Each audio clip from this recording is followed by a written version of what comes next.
So first time కలిసారు ఇప్పుడు దాకా మహేష్ బాబు గారిని? ఇప్పుడు ఈ సినిమా అనుకున్న తర్వాత కలిసాను సార్. ఓకే. సో ఆయన అప్పుడే ప్రిపేర్ అవుతున్నారు, మాకేదో ఇదే లుక్ అని చెప్పేసి ఏదో అట అనుకుంటున్నారు బయట, మరి నిజం నాకు తెలియదు సార్, నేను కూడా ప్రేక్షకుల్ని. ఓకే. సో ఈ సినిమాకి సంబంధించి SSMB 29 అని ఏదైతే అంటున్నారో, ఇది మీరు ఎంతకాలం దీనికి పని చేయబోతున్నారు? ఇంకా తెలియదు సార్. అసలు ఎన్ని భాగాలు ఉండబోతుంది అది ఇంకా తెలియదు. జస్ట్ అంటే ఇంకా బ్యాక్గ్రౌండ్ వర్క్ జరుగుతుంది, దట్స్ ఇట్. అంతే, ప్రీ ప్రొడక్షన్ వర్క్ ఎలా చేస్తే బాగుంటుందని, అది ప్రీ ప్రొడక్షన్ అంతే సార్. దాని గురించి అసలు అప్డేట్ ఏం తెలియదు. డైరెక్టర్ గారు కూడా ఇంకేం చెప్పలేదు. ఇదైతే అబద్ధం లేదు, చెప్పలేదు సార్. అబద్ధం ఏం కాదు, అస్సలు తెలియదు. ఓకే. తెలుసుంటే మరి సినిమా స్టార్ట్ అయ్యింది. కథ అయితే అయిపోయింది, లాక్ చేశారా? నాకు అసలు కథ విజయేంద్ర ప్రసాద్ గారు ఏం చెప్పలేదు మీకు? అసలు విజయేంద్ర ప్రసాద్ గారు అసలు నాకు ఆ కథ గురించి ఇంట్రెస్ట్ కాసేపు అయితే అసలు నేను ఆ సినిమా పని చేస్తున్నాను లేదో నాకే తెలియదు అంటారేమో. అదేం లేదు సార్, అదేం లేదు కదా. అదేం లేదు. డైరెక్టర్ గారు వర్క్ ఇస్తే అది చిన్న పని అయినా పెద్ద పనిగానే నేను అదే కష్టపడతాను. సో ఇప్పుడు అయితే వేరే కొత్తగా ఏమైనా కమిట్మెంట్స్ ఏమైనా ఉన్నాయా? ఇప్పుడు కొత్తగా కమిట్మెంట్ ఏం అవ్వలేదు సార్. ఇంకా బహుశా ఈ సినిమా అయ్యేదాకా ఉండవు అనుకుంటా నాకు తెలిసి. డైరెక్టర్ గారి సినిమా సార్, మీ డైరెక్టర్ గారి సినిమా మీరు ఇప్పుడు జర్నీ స్టార్ట్ చేశారు కదా, ప్రీ ప్రొడక్షన్ అయితే మీరు భాగం అయ్యారు కదా. అదే ఉంటుంది సార్. అదే మిమ్మల్ని లాక్ చేసి ఉంటారు నాకు తెలిసి. అదే ఉండదండి, లాక్ చేయలేదు మిమ్మల్ని? లాక్ చేయడం ఉండదు, లాక్ చేయడం ఉండదు. బట్ మధ్య మధ్యలో ఏదన్నా మూవీస్ వచ్చినా ఖాళీ ఉన్నా వర్క్ చేస్తా వర్క్. ఓకే. సో దీనికి సంబంధించి ఇంకా మీ వర్క్ ఏం మొదలు పెట్టలేదు? అసలు ఏం మొదలు పెట్టలేదు సార్ ఇంకా. ఓకే. ఎప్పటి నుంచి మొదలు పెట్టచ్చు అనే అవగాహన అదేమైనా ఐడియా? ఇంకా మనకి ఇంకా డైరెక్ట్ గా దగ్గర నుంచి ఇంకా ఏదో ఆగస్టులో బిగిన్ అవబోతుంది అని చెప్పేసి అనిపిస్తా ఉంది, ఎంతవరకు నిజం? నాకు కూడా అంతే సార్. అంతే, ఆగస్టు సెప్టెంబర్ లేదు మార్చి అలా ఏదో అనిపిస్తుంది, నాకు తెలియదు. ఇంకా ఫుల్ అప్డేట్ అయితే నాకు రాలేదు. ఓకే సరే, మరి అప్డేట్ ఎప్పుడు ఇస్తారు మరి చూద్దాం. సరే, ఇప్పుడు మీకు అంటే మీరు ఇక్కడికి వచ్చారు, హైదరాబాద్కి వచ్చారు, చీరాల ప్రాంతం నుంచి. ఒక అత్యంత సామాన్యమైనటువంటి, ఒక రకంగా చెప్పాలంటే ఒక పేద కుటుంబం అనుకోండి, వచ్చారు హైదరాబాద్కి వచ్చారు, ఒక స్టంట్ మ్యాన్గా రాజు మాస్టర్ దగ్గర స్టార్ట్ చేశారు. అప్పుడు ఆ జర్నీ అంతా ఒకసారి చూసుకుంటే, సో ఆర్థికంగా ఫైనాన్షియల్గా మీ పొజిషన్ ఇప్పుడు ఎలా ఉందంటారు? నేను సార్ ఇప్పుడు ఐఎమ్ వెరీ హ్యాపీ. మీ ఫస్ట్ స్టంట్ మ్యాన్గా మీరు తీసుకున్న జీతం ఎంత అండి? స్టంట్ మ్యాన్ నేను తీసుకున్నప్పుడు అప్పుడు ఎంత, పర్ డే వచ్చి 1200 ఎంత ఉంటుంది. ఓకే. ఏ సంవత్సరం అది? సార్ 2008-9 ఆ టైంలో. ఓకే. ఫస్ట్ అది స్టంట్ మ్యాన్గా? స్టంట్ మ్యాన్గా వచ్చాను. ఓకే. సో ఇప్పుడు పర్వాలేదా? ఇప్పుడు మీరు అదే ఇప్పుడు కల్కి ఎంత తీసుకున్నారు? నేనా సార్? కల్కి తీసుకున్నాను సార్. బాగానే తీసుకున్నారు. కల్కి ఎక్కువ తీసుకున్నారా, దేవరికి ఎక్కువ తీసుకున్నారా? అందరికి అన్నిటికంటే ఎక్కువ నాకు డైరెక్ట్ గారే ఇచ్చారు. డైరెక్ట్ గారే అయ్యారా? బాహుబలి 2కి. ఓకే. అవకాశమైన, మనీ అయినా, పని అయినా, ఇంకా ఏదైనా ఆయనే ఎక్కువ. సో అంటే నిన్న మొన్నటి దాకా మోటార్ బైక్ నడిపే కింగ్ సాల్మన్ ఈరోజు రేంజ్ రోవర్ కొనుక్కున్నాడు. సో రేంజ్ రోవర్ కొనుక్కోవడం వెనక ఏదైనా కథ ఉందా, అదే కొనుక్కోవాలని? అలాగే సార్. డైరెక్టర్ గారు ఫస్ట్ నా దగ్గరికి వచ్చినప్పుడు మేమేం చేస్తాం చూడటానికి వచ్చినప్పుడు డైరెక్టర్ గారు ఫస్ట్ బుల్లెట్ మీరు ఎంత ఉంది నడిపేది? నాది Pulsar sir. Pulsar bike first కొనుక్కుందే, ఫస్ట్ పల్సర్ బైక్. ఓకే. అక్కడ నుంచి నేను ఏం కొనలేదు, కారు కొనుక్కుందామని వెయిట్ చేసా. ఓకే. సో డైరెక్టర్ గారు నాకు అవకాశం ఇవ్వడానికి వచ్చేటప్పుడు ఫస్ట్ రేంజ్ రోవర్లో వచ్చాడు రాజమౌళి సార్. అది చూసినప్పుడు డైరెక్టర్ గా నాకు ఫస్ట్ అవకాశం ఇచ్చాడు కదా, ఇది జీవితాంతరం మనం గుర్తుపెట్టుకోవాలి అంటే ఎలాగలా మనం కూడా రేంజ్ రోవర్ కొంటే ఎందుకు కొన్నామంటే ఆయన మీకు ఇన్స్పిరేషన్ అన్నమాట అక్కడ. అంతే, ఆ విషయంలో అంతే. అలా కొన్నాను. వాస్తవంగా నేను కొనాలి, ఏం కొనాలి. ఓకే. అది ఆ ఇన్స్పిరేషన్ తో కొన్నాను. సో అక్కడ కూడా ఆయనే ఇన్స్పిరేషన్ అనమాట ఆ కారు కొనటంలో కూడా. ఎప్పుడు కొన్నారు అది? 2 ఏళ్ళు అయిందా? లేదు సార్, అదే 1 year వస్తుంది అంతే. లాస్ట్ ఇయర్ అంతే 2023లో అంతే. చెప్పారా మీరు ఆయనకి, చూపించారా? లేదు సార్, డైరెక్ట్ గారే ఓపెన్ చేశారు. సూపర్. ఆయన చేత ఓపెన్ చేశారు. ఏమన్నారు ఆయన? వాళ్ళు నాకంటే ఎక్కువగా ఆనందించారు. మేడం రమ మేడం, తర్వాత లైట్ గారు, దే ఆర్ వెరీ హ్యాపీ. సొంత ఓ బిడ్డను చూసినట్టు చూసారు. అదే చూడండి, అంటే మన బిడ్డ ఎదిగాడు అన్నట్టు. అసలు ఎదిగితే వాళ్ళకు కూడా ఆనందం కదా. అవును సార్, అలాగే చూశారు. సో మీకు అంటే ఇక్కడికి వచ్చిన తర్వాత మీ మీద చాలా ఇది ఆశలు పెట్టుకుని ఉన్నారా? తల్లిదండ్రులు ఉంటారు కదా, సో వాళ్ళ పరిస్థితి ఏంటి? అమ్మ నాన్న పరిస్థితి? ఆల్రెడీ డైరెక్ట్ గారు ఇచ్చిన డబ్బులతో ఒక పెద్ద ఇల్లు కట్టించేసాను వాళ్ళకి. ఓకే. మా అమ్మ నాన్నలకి ఎప్పుడు బాహుబలి టైంలోనా? బాహుబలి 2కి ఇచ్చారు. ఓకే. దాంతో పెద్ద డూప్లెక్స్ కట్టేసి మా అమ్మ నాన్నలకి ఇచ్చేసి ఫస్ట్ ఊళ్ళో చీరాల్లోనే. సో వాళ్ళు పుత్రోత్సాహము అప్పుడు పొంది ఉంటారు బాగా. అయ్యో నాకు తెలియదు, నేను వాళ్ళతో ఎక్కువ ఇంటరాక్ట్ అవ్వను. కానీ ఆ ప్రేమ అది ఉంటది. అది సో వాళ్ళకి చేయాలనుకున్నారు, చేసి ఇచ్చారు వాళ్ళకి. మరీ అంత మంచి వాళ్ళం లేదు సార్. డబ్బులు వచ్చినాయి, అంటే ఇక్కడ ఇల్లు తీసుకుందాం అనుకున్నాను. సరే మనల్ని కని పెంచారు కదా, సో అక్కడ ఒకటి కట్టేస్తే వాళ్ళు ఉన్న ఎంతకాలం ఉంటారు అంతకాలం దాంట్లో ఉంటారు కదా అనే ఉద్దేశంతో అక్కడ కట్టాను. ఓకే. ఇప్పుడు నాన్నగారు లేరు కదా? మా నాన్నగారు చనిపోయారు. ఎప్పుడు? 1 year అవుతుంది. కథ ఆయన సంపూర్ణ ఆయుష్ అంటే 100 ఏళ్ళు పైన, 102 సంవత్సరాలు. 102 సంవత్సరాలు జీవితకాలం అయింది. అంటే ఒక పూర్తి 100 ఏళ్ళు అంటారు కదా, ఆయన ఇంకా ఎక్కువ అనమాట, ఇంకా 2 ఏళ్ళు. సో అమ్మగారు కూడా, మా అమ్మ కూడా 90 above. ఆరోగ్యంగా ఉన్నారు అమ్మగారు? ఇప్పుడు స్టిల్ ఆరోగ్యంగా. సో ఆ జీన్స్ వచ్చినాయి అన్నమాట మీకు. ఎందుకు సార్? అదే చెబుతున్నా, ఇప్పుడు అంత వయసు నాన్నగారేమో 100 సంవత్సరాలు పైన బతికారు, అమ్మగారు 90 years అయినా కూడా ఇంకా ఆరోగ్యంగా ఉన్నారు. కాబట్టి మీరు ఆ జీన్స్ వచ్చి ఉంటాయి అంటున్నా. అంటే మీరు కూడా ఆ ఇంగ్రీడియంట్స్ అంటారు కదా, సో ఆ కళ అదే లేదు సార్, బై గాడ్ గ్రేస్. అదే అమితాబ్ బచ్చన్ అన్నారు కదా మీకు, అంటే 40 ఏళ్ళు లోపే ఉంటాయి అని చెప్పేసి అట్లా కనపడుతుంటారు కదా. 50 years. అదే కనపడరు కదా, 50 years అనుకోరు కదా. సో నేను అందుకునే ఆ జీన్స్ అలా వచ్చి ఉంటాయి, ఆరోగ్యకరమైనటువంటి జీన్స్ అని. సో అలా మరి ఇంట్లో నాకు తెలిసినంత వరకు కింగ్ సాలమన్ తనకు వచ్చే ఆదాయంలో చాలా భాగం పేదవాళ్ళకి ఇచ్చేస్తుంటాడు, పంచిపెడుతుంటాడు, సర్వీస్ చేస్తుంటాడు అని చెప్పేసి విన్నాను. ఎంతవరకు నిజం అది? అది ఓకే సార్, ట్రూ. అంటే ప్రతి క్రిస్మస్ కి December 21st కి నేను స్టంట్ మ్యాన్ ఉన్నప్పుడు స్టార్ట్ చేసిందండి. అవునా? ఏం స్టార్ట్ చేశారు? జస్ట్ చిన్న ఆ చుట్టుపక్కల ఉన్న పేదవారు కావచ్చు, ఆదుకోవటం, వాళ్ళని కష్టాల్లో ఉన్న వాళ్ళని ఆదుకోవటం. అదే లేదండి, ఏదన్నా ఆ క్రిస్మస్ సందర్భంగా స్మాల్ గిఫ్ట్ ఇస్తారా? ఫస్ట్ లో నేను స్టార్ట్ చేసేటప్పుడు బ్లాంకెట్స్ ఇచ్చేవాడిని, చిన్న చిన్న బ్లాంకెట్స్. ఎవరికి బాగా పూర్ ఆదరణ లేని వారికి, తల్లిదండ్రులు చనిపోయిన పిల్లలకి, లెప్రసీ పీపుల్కి, వీళ్ళకి ఇస్తా ఉన్నాను. అప్పుడే స్టంట్ మ్యాన్ ఉన్నప్పుడే. అది గ్రాడ్యువల్ గా పెరిగి ఇప్పుడు కొంచెం పెద్దదైంది. కొంచెం పెద్ద స్థాయిలో చేస్తున్నారు ఆ కార్యక్రమాన్ని, సేవా కార్యక్రమాన్ని.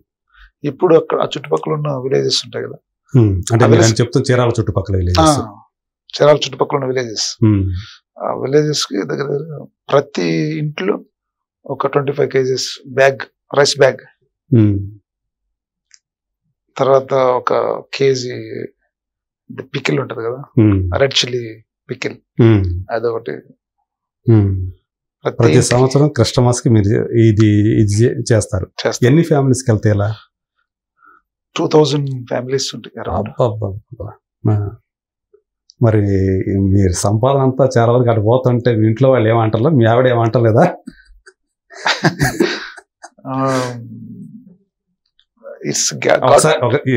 2024 సంక్రాంతికి ఎంత ఖర్చు పెట్టారు చెప్పండి దీనికోసం? అప్రాక్స్ అంటే ఇది దేవుని కార్యక్రమం కాబట్టి చెప్పకూడదు సార్. చెప్పి మనం ఆయన్ని మనం కించపరిచినట్టు ఉంటుంది, దేవుని కించపరిచినట్టు ఉంటుంది. ఎంతవరకు అయితే మీరే ఇమాజిన్ చేసుకుని అంటారు 2000 ఫ్యామిలీలు, ఒక రైస్ బ్యాగ్, ఒక పిక్లు అన్నారు కాబట్టి వచ్చిన 10,000 అబౌవ్ అంటే 15,000 పీపుల్స్ వస్తారు. వాళ్ళందరికీ ఆ రోజు భోజనం ఏర్పాట్లు, అన్నదానం కూడా. అది కూడా అది కాకుండా మళ్ళీ ఇదే దాంతో ఇంక్లూడింగ్ ఇది. ఓకే. అంటే అందరూ ఒక చోట గ్యాదర్ చేసి వాళ్ళందరికీ కూడా ఇచ్చి పంపిస్తారు అంతేనా? అక్కడికి రారండి, మన వాళ్ళు ఆ రోజు ఇవ్వం. ఓకే. సో మనకి ఒక టీం ఉంది, ఆ టీం ఏం చేస్తారంటే ఆటోల్లో కానీ వెహికల్స్ లో ప్రతి ఇంటికి వెళ్ళి వారం రోజులు తిరిగి ఎవరు పేదవాళ్ళు వాళ్ళకి సప్లై చేస్తారు. ఓకే. మన కరోనాలో కూడా నైట్ ఆటోలతో సప్లై చేసి భోజనం పంపించాను. సో కేవలం అంటే పైకి కనిపించే ఈ స్టంట్ మ్యాన్, ఈ స్టంట్ డైరెక్టర్, స్టంట్ మాస్టర్లో సో ఇలాంటి ఒక మానవతావాది, ఒక మానవతా మూర్తి ఉన్నారు అన్నమాట. సో ఎందుకు చేయాలనిపించింది మీకు ఇది? నాకు కూడా తెలియదు సార్ ఇప్పటికి. ఎందుకు చేస్తున్నా నాకే తెలియదు, ఎక్కడికి వెళ్ళిద్దో నాకు తెలియదు, ఏం కాబోతుందో నాకు తెలియదు. ఇందా నేను అడిగిన ప్రశ్నకి సమాధానం రాలా. మీ ఆవిడ ఏమంటారు? ఎంకరేజ్ చేస్తారా? ఎవరు మామూలుగా చేయరు కదా. ఏంది మన సంపాదన అంతా, భర్త సంపాదన ఎందుకు ఇట్లా అంటే పెట్టచ్చు, కానీ మరీ చేతికి ఎముకలైనట్లుగా ఇలా దానాలు చేసేస్తుంటే రేపు మన పరిస్థితి ఏంటంటే ఆడవాళ్ళు ఎవరైనా ఆలోచించేది అదే. అంటే నా జీవితంలో sir God sent a wonderful women. అంతేనా? ఓకే. నేనేం చేసినా సరే మాట్లాడదు. సో అలాంటి ఏంటి ఇది ఎందుకు చేసావని అడగరు. అది ఫ్రమ్ ద బిగినింగ్ పెళ్ళైనప్పటి నుంచి కూడా. అవును.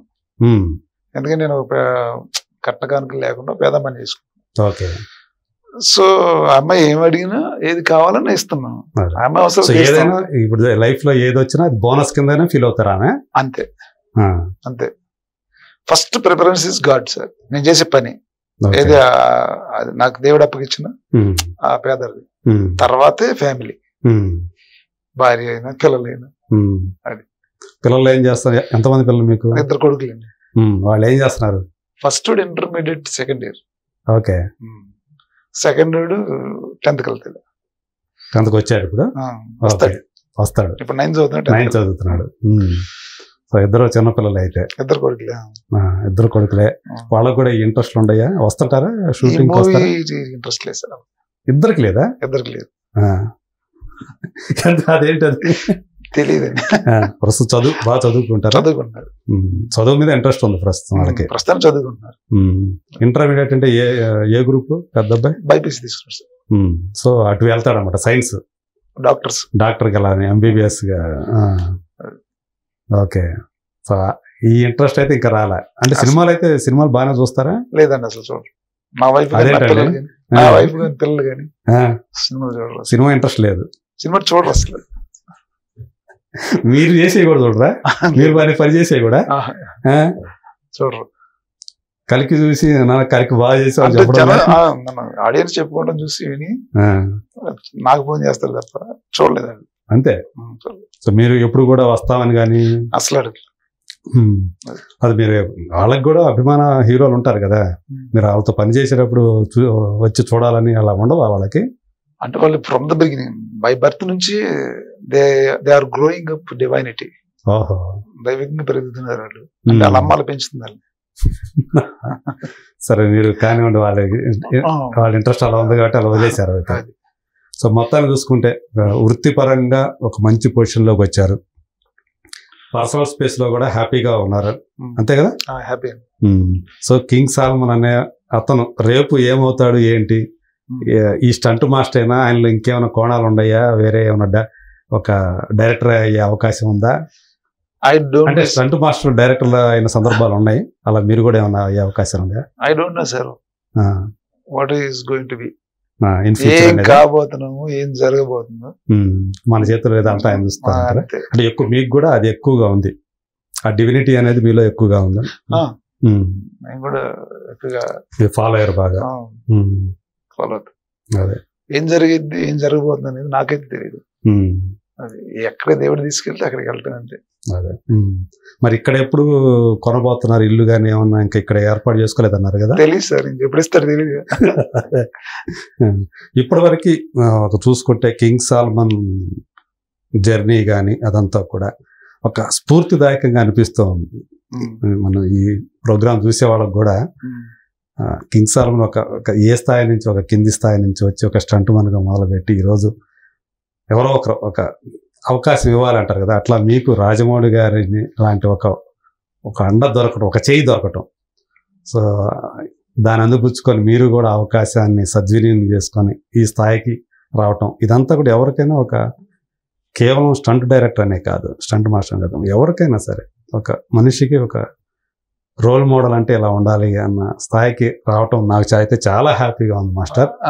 సో మీకేమనిపిస్తుంది మీ లైఫ్ అంటే? ఎవరికైనా ఏదైనా చెప్పాలనుకుంటున్నారా? నేనా సార్? నేను ఎవరికి చెప్పేంత ఇప్పుడు వచ్చే ఔత్సాహం ఏదైనా సరే అంత ట్రెండ్ ఏం కాదు సార్, ఎవరు చెప్పలేను. ఎందుకంటే మీ స్టంట్ మనలే ఉండారు. సో వాళ్ళు రేపు పొద్దున వాళ్ళు కూడా కొంతమంది మాస్టర్లు వస్తారు, తయారవుతారు. సో ఒక ఫస్ట్ స్టంట్ మాస్టర్ ఉండాల్సినటువంటి క్వాలిటీ ఏదని మీరు అంటారు మీరు ఈ ఎక్స్పీరియన్స్ లో?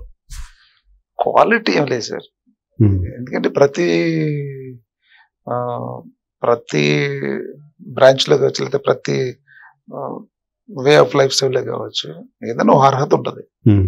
అర్హతను బేస్ చేసుకునే కదా మనిషి వెళ్తారు. ఉదాహరణకి మన స్కూల్ పిల్లలకి 200 మంది పిల్లలు ఉంటారు, టీచర్ చాక్ పీస్తో ఒకే లెసన్ చెప్తారు. అవును, ఒకే లెసన్ చెప్తారు. అవును, అందరికి కలిపే చెప్తారు. అవును, మరి ఒకరు ఫస్ట్ క్లాస్, ఒకరు సెకండ్ క్లాస్, ఒకరు ఆర్డినరీ, ఒకరు ఫెయిల్ అవుతారు. ఎందుకు అంటే దాన్ని మనం వాళ్ళ సామర్థ్యాన్ని బట్టి. అలాగే ఎవరెవరు సామర్థ్యాన్ని బట్టి వాళ్ళు ముందుకెళ్తారు తప్ప దీంట్లో ఏమీ there is no difference. Okay, so ఇప్పుడు మీకు అంతా ఒక అసోసియేషన్ ఉంది కదా, అంతా కలిసి కట్టుగానే ఉంటారా? అందరూ కలిసి కట్టుగా ఉంటారు. ఓకే, ఒకప్పుడు మద్రాస్ యూనియన్ లో ఉన్నవాళ్ళు కూడా ఇప్పుడు హైదరాబాద్ యూనియన్ లోకి వచ్చేసారు. రామలక్ష్మణ్ బ్రదర్స్ అందరూ, మరి విజయ్ మాస్టర్, పీటర్, రాజు మాస్టర్ గారు. ఓకే, పీటర్ కూడా ఇక్కడే ఉన్నారా? పీటర్ కూడా ఇక్కడ జాయిన్ అయిపోయారు. వన్స్ అపాన్ టైం మన యూనియన్ చాలా స్మాల్ గా ఉండేది. ఇప్పుడు ఇండియాలో ద బిగ్గెస్ట్ యూనియన్. అవునా? ఓ, సో ఆ రకంగా కూడా గర్వపడవచ్చు అన్నమాట. ఇండియాలో బిగ్గెస్ట్ యూనియన్ అదే, ఎందుకంటే మన తెలుగు ఇండస్ట్రీ కూడా అలా ఎక్స్పోజ్ అవటం వల్ల కూడా కారణమేమో. మీరు అన్నప్పుడు ఇప్పుడు పీటర్ హెన్స్ కూడా ఇక్కడికి వచ్చి యూనియన్లో చేరటం అనేది. ఓకే, ఇంకా ఇంకేంటైతే ఇంకా మాకు అంటే కింగ్ సాల్మన్ అనే ఆయన పర్సనల్గా నాకైతే చీరాల ప్రాంతం, మన చీరాల అంటే ఈ అందరూ చీరాల అయినా ఇంకో అయినా ఆ చుట్టుపక్కల అందరూ ఒంగోలియన్స్ అని ఒక పేరు పెడుతున్నారు. సో అక్కడి నుంచి వచ్చి ఈ స్థాయికి ఎదిగినందుకు నాకైతే చాలా ప్రౌడ్గా ఫీల్ అవుతున్నాను. మనకు తెలుసు ఒక అజయ్ ఘోష్ వచ్చాడు, ఒక నటుడు వచ్చాడు అక్కడి నుంచి. రాజు మాస్టర్ ఎప్పటి నుంచి ఉన్నారు, అలాగే రాఘవులు గారు అంతకుముందు, అలాగే గేయ రచయితలుగా చూసుకుంటే శ్రీమణి అనే అతను చీరాలే తను. ఇంకా ఒంగోలు చాలా మంది ఉన్నారు డైరెక్టర్లు, ఇవాళ అంతమంది లేరు. బి గోపాల్ గారి దగ్గర నుంచి ఇప్పుడున్న వాళ్ళ చెప్తే ఒక అనిల్ రావుపూడి కానీ, ఒక గోపీచంద్ మలినేని కానీ, వీళ్ళందరూ అదే ప్రాంతం నుంచి వచ్చిన వాళ్ళు. గిరిబాబు గారు లాంటి ఆయన ఒక పెద్ద నటుడు ఉన్నారు అక్కడ, రావినూతల. రామ్ లక్ష్మణ్ గారు. అంటే ఫైట్ మాస్టర్స్ కి చూసుకుంటే మన ఏరియా ఇంకా మరింత ఇదిగా అనిపిస్తుంది. సో మీరు ఆయన రామ్ లక్ష్మణ్ బ్రదర్స్ ఇద్దరు కూడా ఒక టాప్ స్టంట్ డైరెక్టర్స్ గా ఇక్కడ వెలుగొందుతున్నందుకు, పేరు తెచ్చినందుకు నాకైతే చాలా గర్వంగా అనిపిస్తూ ఉంటుంది. అంటే ఇది ప్రాంతీయ అభిమానం కాదు, అయితే ఆ వచ్చిన వాళ్ళు ఇంతమంది ఎక్స్పోజ్ అవటం అనేది ఆనందాన్ని, అమితమైన ఆనందాన్ని కలిగిస్తూ ఉంటుంది. రేపొద్దున సుబ్బు కూడా ఒక మంచి డైరెక్టర్గా ఎదగాలని నేను మనస్ఫూర్తిగా కోరుకుంటున్నాను. తను కూడా ఒక మంచి సినిమా, జెట్టి అని ఒక మంచి సినిమా చేశాడు. సో రేపొద్దున తను కూడా ఖచ్చితంగా పెద్ద డైరెక్టర్ అవుతాడు. సో ఎనీహౌ ఇలా ఒక మంచి ఇంటర్వ్యూ ఇంతసేపు, ఒక సుదీర్ఘ సేపే అని చెప్పాలి, సుదీర్ఘ సమయం ఇచ్చినందుకు మీకు many thank you master. So రేపు పొద్దున SSMB 29 తోటి మమ్మల్ని వేరే లెవెల్లో ఆనందింపజేస్తారని నిరూపింపజేస్తారు.